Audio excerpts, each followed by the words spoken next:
And even with this 100 horsepower machine, he is not able to do it. Hello nomads, आपने भी YouTube पे ऐसे कई सारी बिग एडवेंचर बाइक के एड्स और वीडियोस देखे होंगे।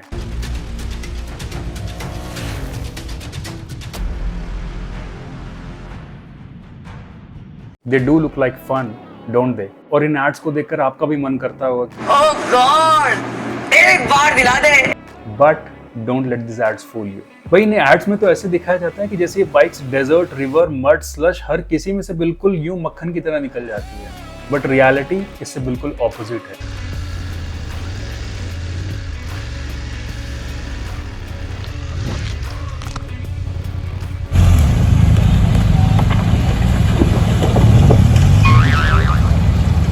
अगर आप भी ऐसे ही सपने देखते हैं और आपको लगता है कि आपको ये बाइक्स खरीदनी चाहिए, देन इस वीडियो को पूरा जरूर देखिएगा and then think for yourself कि आपको ये बाइक लेनी चाहिए या नहीं। These bikes are not built for adventure, बल्कि आपकी पॉकेट्स को खाली करने के लिए बनाई गई। They are not easy to manage and technical terrains में से इन बाइक को ले जाना काफी ज्यादा मुश्किल होता है। इन एड्स में आपको जो लोग दिख रहे हैं, they are professionals। वो लोग शायद 5, 10, 15, 20 पता नहीं कितने सालों से सिर्फ यही कर रहे हैं and they are paid to do this. It's their bread and butter. But एक रेगुलर बाइकर के लिए ये सब करना नेक्स्ट टू इम्पॉसिबल है। Well, you know what they say. It's the biker, not the bike. I can bet that these people can do all of this on an Xpulse as well.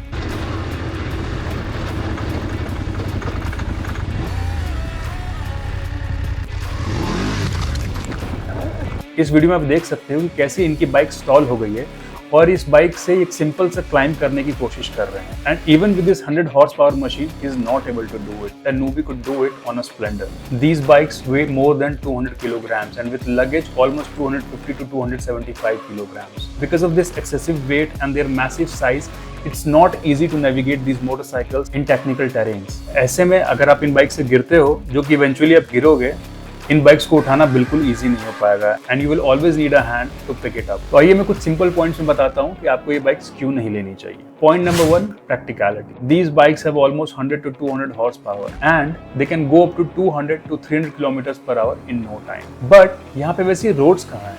Indians हर साल अपनी income का almost 50% rupees taxes में दे देते हैं। उसके बाद भी हमें चलने के लिए अच्छी सड़कें नहीं मिलती। एक्सप्रेसवेज हैं जहाँ पे बाइक्स अलाउड नहीं। एक आधी एक्सप्रेसवे को छोड़कर इंडिया में सारी एक्सप्रेसवेज पे 2 व्हीलर्स बैंड है। अब बात करें रेगुलर हाईवेज की, तो वहाँ पे या तो पॉट होल्स हैं या स्पीड ब्रेकर्स। आपको रोड पे गाय, कुत्ता, बिल्ली हर वो चीज मिल जाएगी जो वहाँ पे नहीं होनी चाहिए। ऐसी कंडीशंस में आप 100 किलोमीटर पर आवर के ऊपर बहुत ज्यादा देर तक क्रूज कर भी नहीं सकते। इसके पहले कि आप 6th गियर लगाएंगे, आपको वापस से 1st गियर लगाना पड़ेगा और ये लूप तब तक चलता रहेगा जब तक कि आप अपनी डेस्टिनेशन पे पहुंच न जाएं। तो इन हाईवेज के ऊपर इन बाइक्स का फुल पोटेंशियल यूज किया भी नहीं जा सकता और अगर आप कर भी पाएंगे तो हार्डली कुछ सेकंड्स के लिए। And given the conditions of Indian roads, it will be pretty risky. Point number 2 is over engineering. सबसे पहले ये मैन्युफैक्चरर्स इन बाइक्स के अंदर 1000-1500 सीसी का इंजन डाल देते हैं जो कि ऑलमोस्ट 100 से 200 bhp का पावर आउटपुट देती है। बट उसको मैनेज करने के लिए ये 150 तरह के सेफ्टी फीचर डालते हैं। ABS, cornering ABS, traction control, lean sensitive traction control, wheelie control and the list goes on. ये कुछ वैसा ही है जैसे किसी इंसान को जरूरत से ज्यादा खिलाओ और उसके बाद उसको हाजमोला पकड़ा दो। भाई इतना ज्यादा खाना ही क्यों कि पेट में दर्द हो जाए। और इतने सारे इलेक्ट्रॉनिक्स होने की वजह से ये बाइक्स बहुत ज्यादा वल्नरेबल हो जाती है और इनका रिपेयर और मेंटेनेंस बिल्कुल इजी नहीं होता। Which brings me to my point number 2, service and repair. Let suppose आपने ऐसी कोई बाइक खरीद ली, उसको लेके आप लद्दाख, नॉर्थ ईस्ट, स्पीति कहीं भी चले गए और वहां पे ये बाइक खराब हो जाती है। ऐसी कंडीशन में आप क्या करेंगे?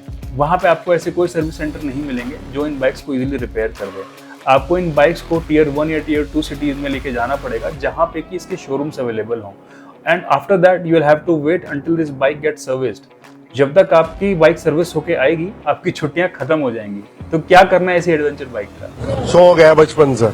An adventure bike should be rugged and easily repairable. और शायद इसी वजह से हिमालयन और KTM की एडवेंचर बाइक्स इंडिया में इतनी ज्यादा सक्सेसफुल हैं। Point number 3 is parts availability. ये बाइक जल्दी तभी रिपेयर हो पाएंगी अगर इनके पार्ट्स इंडिया में अवेलेबल होंगे, क्योंकि ये बाइक्स इंडिया में नहीं बनती, दूसरी कंट्री से इंपोर्ट होती है और इनके पार्ट्स इंपोर्ट होके आते हैं। आई हैव सीन इंस्टेंसेस जहाँ पे लोगों को 1, 2 या कई बार 3 महीने तक का वेट करना पड़ा है बस इसलिए कि उनकी बाइक एक पार्ट की वजह से चल नहीं पा रही। जिस तरीके से ये बाइक्स ओवर प्राइस हैं, इनके एक्सेसरीज भी ओवर प्राइस्ड ही होते हैं। A simple set of fog lights can cost you around 50,000 to 1 lakh rupees. अब भाई बाइक इतनी महंगी ली है, उसमें 2000 का फॉग लाइट थोड़ी लगाओगे। बट अगर फिर भी बहुत ज्यादा पैशनेट हो और ऐसी बाइक्स खरीदना चाहते हो, then please First, enroll into a good off-road training program. Learn to manage these motorcycles and then go for the purchase. आपकी फेवरेट एडवेंचर बाइक कौन सी है हमें कमेंट्स में जरूर बताइएगा. And if you like the video, do hit a like and consider subscribing to the channel. Till then, ride safe. See you in the next video.